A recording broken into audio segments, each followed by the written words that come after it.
بسم اللہ الرحمن الرحیم الحمدللہ رب العالمین الصلاۃ والسلام علی خاتم النبیین اللہم صلی علی سیدنا محمد وعلی آل سیدنا محمد۔ السلام علیکم ورحمۃ اللہ وبرکاتہ۔ میرے ناظرین و سامعین، میری آج کی حدیث سلسلہ السیاح 205 نمبر۔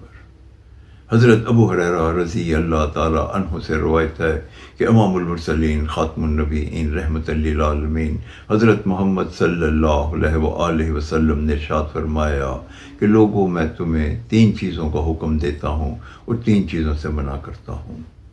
اللہ کی عبادت کرو، اس کے ساتھ کسی کو شریک نہ ٹھہراؤ۔ اللہ کی رسی کو مضبوطی سے تھامے رکھو اور فرقہ فرقہ نہ بنو۔ اور اس شخص کی جس کے تمہارے معاملات کے متعلق نگران اللہ نے بنایا ہے، اس کی اطاعت کرو۔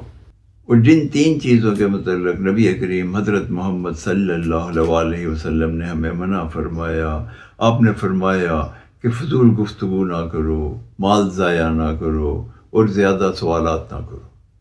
اس حدیث مبارکہ کا یہ مفہوم ہے کہ نبی کریم حضرت محمد صلی اللہ علیہ وآلہ وسلم نے ہمیں اللہ کی عبادت کرنے کا حکم دیا ہے اور اس کے ساتھ کسی کو شریک نہ بنانے کا حکم دیا ہے، کیونکہ شرک ایک ایسا گناہ ہے جس کی کوئی معافی نہیں۔ روز محشر نبی کریم حضرت محمد صلی اللہ علیہ وسلم بھی اس کی شفاعت نہیں کریں گے اور وہ جنت میں داخل نہ ہو سکے گا، بشرطے اس نے دنیا میں توبہ طیب کر لی ہو، اللہ سے معافی مانگ لی ہو، استغفار کی ہو اور اللہ تعالیٰ نے اسے معاف کر دیا ہو۔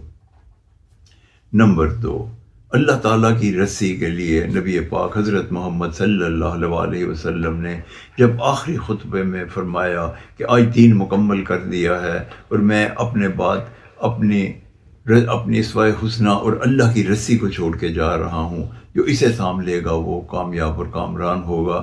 اللہ کی رسی سے مراد قرآن مجید ہے۔ قرآن مجید ایک مکمل ضابطہ حیات ہے، اس میں ہمیں دین کی ہر چیز کی آگاہی ہو جاتی ہے۔ اس لیے نبی پاک صلی اللہ علیہ وسلم نے ہمیں فرقہ فرقہ ہونے سے منع فرما دیا ہے۔